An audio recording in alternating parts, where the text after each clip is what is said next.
Agora sim. Agora sim, som funcionando, imagem também, hein? Que legal. Professor, pensei aqui, tá saindo a imagem, tá saindo o som? Agora foi. Vamos lá, vamos dar continuidade aqui. O assunto é muito importante para você acertar, para você gabaritar, para você entender. Não dá para divulgar, não dá mesmo, sem saber o que é intervenção de terceiros. Não dá. Quem faz confusão, houve uma mudança muito grande do Código Antigo, o Código de Processo Civil, para o Código atual. O advogado que atua no direito consumidor, direito imobiliário, direito de família, direito de sucessões, no direito processual civil, no direito civil, se ele faz essa confusão, ele vai prejudicar o cliente. Não só no direito civil, mas em outros ramos também, né, gente? Você pode atuar no direito previdenciário, você pode atuar no direito trabalhista, no criminal. Você tem que ter noção, você tem que saber. Muitas vezes você não atua só lá, você tem que atuar em outros ramos conexos por algum motivo. E para quem quer passar em concurso público, carreiras públicas, carreiras jurídicas, OB tem que saber. É um assunto que sempre cai. Então esse assunto você tem que saber de verdade, não é decoreba, entender mesmo. E é muito simples, muito gostoso. Vamos estudar juntos então aqui intervenção de terceiros. Tá? Então anota aí que é muito importante esse assunto. Quero que você saiba tudo sobre intervenção de terceiros, tá bom? Vamos juntos aqui, vamos lá, vamos estudar. Quando eu falo intervenção de terceiros, o que eu quero trazer para você? O Código de Processo Civil, o atual, 2015, ele prevê, isso é importante, tá? Ele prevê as seguintes modalidades de intervenção de terceiro. Então, atualmente nós temos o quê? Quais são os produtos de intervenção de terceiro que nós temos? Nós temos a assistência, denunciação da lide, chamamento ao processo, incidente de desconsideração da personalidade jurídica e temos o famoso e novato, o filho mais novo, amicus curiae. Amicus curiae, tá? Então, olha só, tem novidade aí, tem muitas mudanças, hein? Vamos começar pelas mudanças aqui. Então, presta atenção, larga tudo que você está fazendo e presta atenção no professor Júlio. A oposição, gente, que era considerada modalidade de intervenção de terceiros no Código de 73, passa a ser considerada no Código de Processo Civil atual, 2015, uma ação de procedimento especial, ok? Então, oposição não é mais considerada intervenção de terceiros. Hoje é uma ação de procedimento especial, combinado? Não existe também, outra dica que eu quero dar para você, não existe mais a previsão de nomeação à autoria. Lembra que lá no antigo código tinha nomeação à autoria? Não tem mais. Não tem mais. Então presta atenção nisso.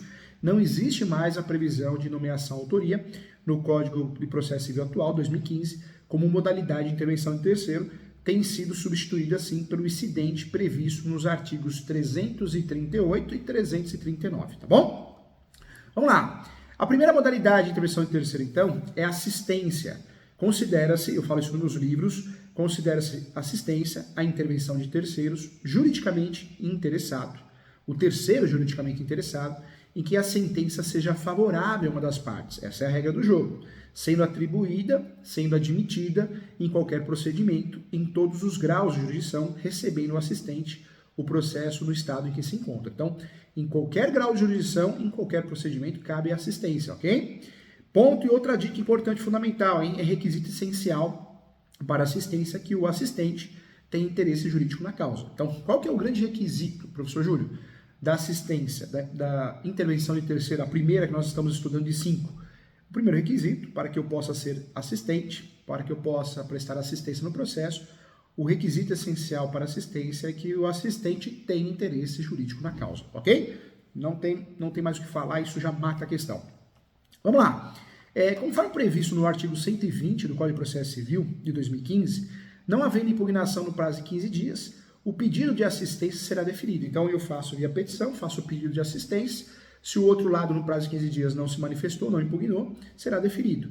Salvo se for caso de rejeição liminar, ou seja, quando fica caracterizado que o assistente não possui interesse jurídico na lide.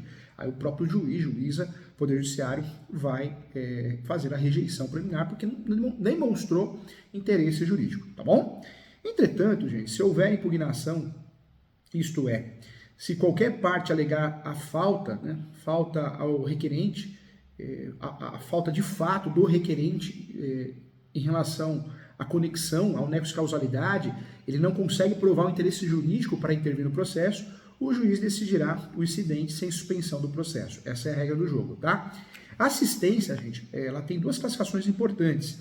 A assistência poderá ser simples ou litisconsorcial. A assistência ela é considerada simples, ocorre quando o assistente é um mero auxiliar da parte principal assistida. Na assistência simples, o interesse jurídico do assistente simples baseia-se na relação jurídica mantida apenas com o assistido, que depende ou será atingida pela decisão judicial. O assistente simples, gente, exercerá os nomes, os mesmos poderes e vai se sujeitar, sim, aos mesmos ônus também processuais que o assistido, e sendo revel ou de qualquer outro modo omisso, o assistente será considerado seu substituto processual. Isso aparece também no artigo 122 do Código de Processo Civil. Outro ponto que eu queria falar com você, outro ponto importante, a assistência simples, gente, ela não obsta a que a parte principal reconheça a procedência do pedido e também desista da ação, renuncie ao direito sobre o que se funda a ação ou transija, sobre os direitos controvertidos, também não. Um grande exemplo que eu trago, se o assistido não recorre, o assistente pode recorrer, mas se o assistido renuncia ao recurso, o assistente não pode recorrer. Acho que é um grande exemplo, bem didático. Outro ponto que eu queria trabalhar com você também, transitada em julgada a sentença no processo em que interveio o assistente, este não poderá, em processo posterior, discutir a justiça, não pode mesmo discutir a justiça da decisão, salvo se alegar e provar também, e aí tem alguns motivos, Primeiro, pelo estado em que recebeu o processo, ou pelas declarações, pelos atos do assistido, que foi impedido de produzir provas suscetíveis a incluir, então, de fato, suscetíveis de atos, foi impedido de produzir provas suscetíveis a influir na sentença, e também desconhecia de fato a existência de alegações ou de provas nas quais o assistido, por dolo ou culpa, não se valeu. Isso aparece lá no artigo 123 também, tá bom? Na assistência litisconsorcial, nós temos um regramento diferente. Para começar, o assistente litisconsorcial, que é o nome utilizado, ele é titular do direito discutido. Por isso é considerado litisconsorte do assistido, Então, acho que é a grande diferença. Outro ponto também, assim o interesse na assistência litisconsorcial, o interesse jurídico do assistente litisconsorcial nasce de uma relação jurídica, essa relação jurídica ele mantém com o adversário do assistido, que é exatamente a relação material discutida no processo, também um ponto importante. Aí eu trago como exemplo de assistência litisconsorcial a ação de investigação de paternidade, que é movida pelo MP em face do suposto pai, em que o Ministério Público recebe assistência litisconsorcial do suposto filho. Então, acho que é um exemplo bem bacana, tá? Então, tranquilo essa parte de assistência. Então, nós temos duas, assistência simples e assistência litisconsorcial. A simples ocorre em virtude de um mero auxiliar da parte assistida. Pronto. Já na assistência litisconsorcial, nós temos uma situação onde eu tenho muito interesse na causa. O assistente litisconsorcial, ele é titular do direito discutido e é considerado litisconsórcio do assistido. Então, a grande diferença está aí. A segunda intervenção do terceiro que nos interessa muito é a denunciação da lide. A denunciação da lide permite às partes trazerem ao processo o terceiro, que em razão da lei ou do contrato é obrigado a indenizar os prejuízos do demandante, conforme aparece no artigo 125 do Código de Processo Civil. É admissível a denunciação da lide, nome denunciação da lide, promovida por qualquer das partes, tá? E aí eu trago para você o alienante imediato no processo relativo à coisa cujo domínio foi transferido ao denunciante, a fim de que possa exercer os direitos que da evicção lhe resultam, Um exemplo A, vou dar um exemplo, A compra um apartamento de B. E aí C, vamos chamar de C, move a ação em face de A, reivindicando o bem. Nessa hipótese, gente, A pode denunciar a lide ao B, chamando ele, denunciando ele. Vamos falar chamando, senão você confunde com outra intervenção em terceira. Denunciando ele, o B, para no mesmo processo exigir a indenização resultante da evicção. Evicção, eu compro um imóvel, mas existe um defeito. Que defeito? Jurídico. Existem ações em andamento, tá? Então, importante. Aquele que estiver obrigado por lei ou por contrato a indenizar em ação regressiva o prejuízo de quem for vencido no processo, como o caso de seguradora. Acho que um grande exemplo de denunciação da lide é a seguradora, né? A seguradora, todo mundo tem seguro, a gente tem seguro para tudo, né, gente? De pessoas, tem seguro de responsabilidade civil para advogados, médicos, contadores, todos os profissionais autônomos, seguro de bens móveis, imóveis. Então, a seguradora acho que é um grande exemplo, né? Então, podemos usar assim. O novo Código de Processo Civil, gente, promoveu profundas alterações no Instituto da Denunciação da lide. E eu traria para você aqui as mais importantes, de fato. Acho que a primeira alteração profunda na denunciação da lide, o Código de Processo Civil atual, ele deixou claro que a denunciação da lide, em nenhuma hipótese, é obrigatória, tá? De modo que aquele que denuncia, usa, né, a denúncia da lide, não pede o direito de regresso em ação autônoma. Também trago para você, prevê expressamente no parágrafo 2º do artigo 125, a possibilidade de haver uma única denunciação da lide sucessiva. Também acho que é outro ponto também que nos interessa, uma outra alteração, eu diria que uma alteração do novo CPC importante. Outra alteração do CPC, ou outra organização do CPC importante, na denunciação da lide, esclarece que a denunciação ela é feita pelo réu. Quando é feita pelo réu, deve ser invocada em contestação e feita pelo autor na inicial. Então fica bem claro isso. O Código esclareceu que a denunciação da lide, quando feita pelo réu, deve ser invocada na contestação e pelo autor na inicial, na exordial. Então também ficou bem claro isso, que no passado não era. Outro ponto que eu gostei muito também, que o Código deixou claro, se o denunciante for revel, o denunciante, né, ou melhor, se o denunciado for revel, então é isso que o Código esclareceu para nós. Se o denunciado for revel, o denunciante, se quiser, poderá concentrar, sim, apenas na denunciação da lide, ou seja, o denunciante pode deixar de prosseguir com a defesa eventualmente oferecida e abster-se de recorrer, restringindo sua atuação à ação regressiva. E isso aparece aonde? No artigo 128, inciso 2º do Código de Processo Civil atual, tá bom? Então isso também é importante. Conforme previsto no 129 do Código de Processo Civil, se o denunciante for vencido na ação principal, o juiz passará ao julgamento da denunciação da lide. Por outro lado, se o denunciante for vencedor, a ação de denunciação não terá o seu pedido examinado, sem prejuízo da condenação do denunciante ao pagamento das verbas de sucumbência a favor do denunciado. Então, um ponto importante. Vamos lá, vamos juntos aqui agora para uma próxima intervenção de terceiro, um próximo conceito. Nós falamos então do primeiro, que é a assistência, o segundo, denunciação da lide, vamos para o terceiro, tá? Então anote aí o terceiro, chamamento ao processo, continua existindo no Código de Processo Civil atual. Vamos lá, importante para nós, para concurso público, para carreiras jurídicas, para advocacia, para OAB, é muito importante esse assunto, é sempre cobrado nas provas e na advocacia prática, quem não sabe faz confusão, vai atrapalhar a vida do seu cliente. Então, muita atenção em relação a isso. Vamos juntos aqui, ó. O chamamento ao processo, eu falo isso no meu livro, é a modalidade de intervenção de terceiro que permite ao réu trazer os demais coobrigados ao polo passivo do processo. De acordo com o artigo 130 do Código de Processo Civil, o chamamento ao processo é admissível nas seguintes hipóteses. Eu traria a primeira, do afiançado, né, fiança, locação, na ação em que o fiador for réu. A segunda hipótese, os demais fiadores, na ação proposta contra um ou alguns deles. E a terceira seria dos demais devedores solidários, quando o credor exigir de um ou de alguns o pagamento da dívida em comum. Acho que fica bem claro o artigo 130, hein? 3 situações, 3 oportunidades. Do afiançado na ação em que o fiador for réu, dos demais fiadores na ação proposta contra um ou algum deles, e a terceira, dos demais devedores solidários, quando o credor exigir de um ou de alguns o pagamento da dívida em comum. Tá? Então é importante isso. Quero trazer para você também que a citação daqueles que devem figurar em litisconsórcio passivo será requerida pelo réu na contestação e deve ser promovida no prazo de 30 dias, sob pena de ficar sem o efeito o chamamento, ok? No entanto, gente, se o chamado residir em outra comarca, seção, subseção judiciárias, ou em local incerto, o prazo será de 2 meses. Então tem pegadinha, cuidado que tem 30 dias. Se eu estou falando de uma situação onde o chamado, né, existe aí uma situação onde ele reside em outra comarca, eu estou falando de 2 meses. Então, cuidado com isso também, é pegadinha para a vida prática e para a vida teórica, hein? Isso é importante.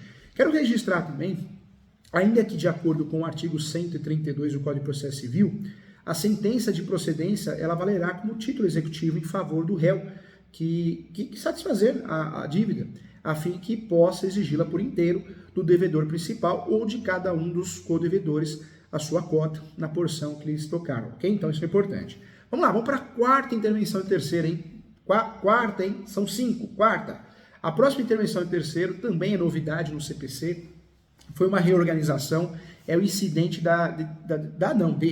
incidente de desconsideração da personalidade jurídica. No direito civil, para que haja desconsideração da personalidade jurídica, deve restar sim caracterizada a gestão fraudulenta, ou seja, o desvio de finalidade ou confusão patrimonial, isso é o que aparece no artigo 50 do Código Civil. Enquanto no direito do consumidor, a desconsideração da personalidade jurídica é mais simples, podendo sim, inclusive, ocorrer quando a personalidade jurídica for, de alguma forma, obstáculo ao ressarcimento de prejuízo aos consumidores, isso aparece no artigo 28, tá? O Código de Defesa do Consumidor, então, tem aí um conceito um pouquinho diferente, mais simples. Já o Código de Processo Civil, 2015, ele disciplinou o procedimento a ser adotado no caso de desconsideração da personalidade jurídica. Ocorre tratando-se como uma modalidade de intervenção de terceiro, já que com a desconsideração, o sócio, que até então era considerado terceiro no processo, passará a integrar a lide. Lembrando que nós temos o fenômeno da intervenção de terceiros, né? Da intervenção de terceiros inversa. Então, não é só a empresa, eu passo para os sócios. Dos sócios eu passo para a empresa, tá? Então, também é importante estudar esse fenômeno. Conforme previsto no artigo 133 do Código de Processo Civil, o incidente de desconsideração da personalidade jurídica será instaurado a pedido da parte ou do Ministério Público, quando lhe couber intervindo no processo, sendo, portanto, vedada a desconsideração ex officio, tá? Então, muita atenção em relação a isso também. Mais um ponto aqui. O incidente, gente, cabível em todas as fases do processo, ele é uma proteção, ele cabe em todas as fases do processo. Nós podemos pedir, usufruir dessa intervenção de terceiro, pedir esse incidente, tanto no procedimento especial, procedimento comum, na execução e no cumprimento de sentença. Então, nós podemos, inclusive na execução, podemos usar na execução fundada em título executivo extrajudicial e também, entretanto, no judicial. Eu quero trazer para você que não haverá necessidade de instalação do incidente se a desconsideração for requerida na inicial, pois nesse caso o processo já nasce com as pessoas, né, fundadas no artigo 134 do Código de Processo Civil. Então fica bem claro isso. Em relação ainda à instauração do incidente, suspenderá o processo, um dos efeitos, e os sócios, né, ou o sócio ou a pessoa jurídica será citada para se manifestar e requerer as provas cabíveis no prazo de 15 dias. Em 15 dias é o prazo. Concluída a instrução, se necessária, o incidente será resolvido por decisão interlocutória, conforme aparece no artigo 135 e 136 do Código de Processo Civil. Agora atenção, muita atenção, porque nós vamos falar sobre a última intervenção de terceiros, a última possibilidade e a nova possibilidade no Código de Processo Civil. Amicus curiae. Vamos lá, atenção. Ponto importante, hein? Isso cai em diversas provas e na vida prática é importante saber também.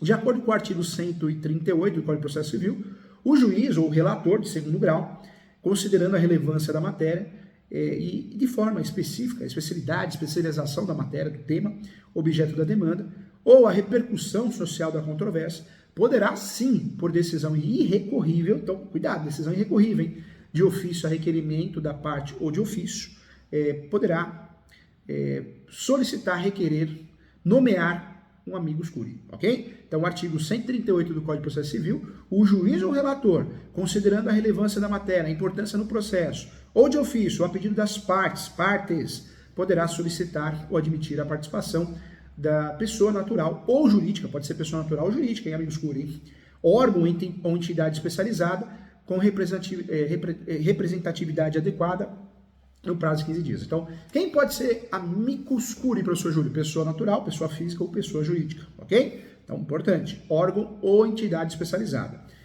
A intervenção do amicus curiae não implica alteração da competência nem autoriza a interposição de recursos, gente, ressalvadas a oposição de embargos de declaração, que é a possibilidade de se recorrer da decisão que julgar o incidente da resolução de demandas repetitivas, mas é uma outra situação. Dica de ouro do professor Júlio, hein? Pulo do gato, hein? O amicus curiae, como regra geral, não pode recorrer, salvo para opor embargos de declaração e para interpor recurso de decisão de incidente de resolução de demandas repetitivas. Uma regra importante, hein? Caberá ao juiz ou ao relator, na decisão que solicitar ou admitir a intervenção, definir os poderes no processo do amicus curiae. Tá? Então, legal, hein? Então nós estudamos aqui o novo formato da intervenção de terceiros dentro do novo CPC, do atual CPC. Nós temos então, dentro desse tema, a intervenção de terceiros, nós temos assistência, importante falar sobre isso. Já falamos aqui dos tipos, né? Assistência simples e assistência litisconsorcial. Temos a denunciação da lite, nós já falamos muito bem sobre isso. Chamamento ao processo, né? Então também tema muito importante. Incidente de desconsideração da personalidade jurídica, também falamos do amicus curiae também. Então falamos de todas aqui, todas elas as mais importantes, nos interessam muito. Então a primeira, assistência, simples ou litisconsorcial. Segunda, vamos lá, denunciação da lite, parabéns para você que acertou. Terceira, chamamento ao processo. Quarta, incidente de desconsideração da personalidade jurídica. E quinta, amicus curiae, tá bom? Legal, fico contente, craque no assunto, um abraço e até a próxima aula.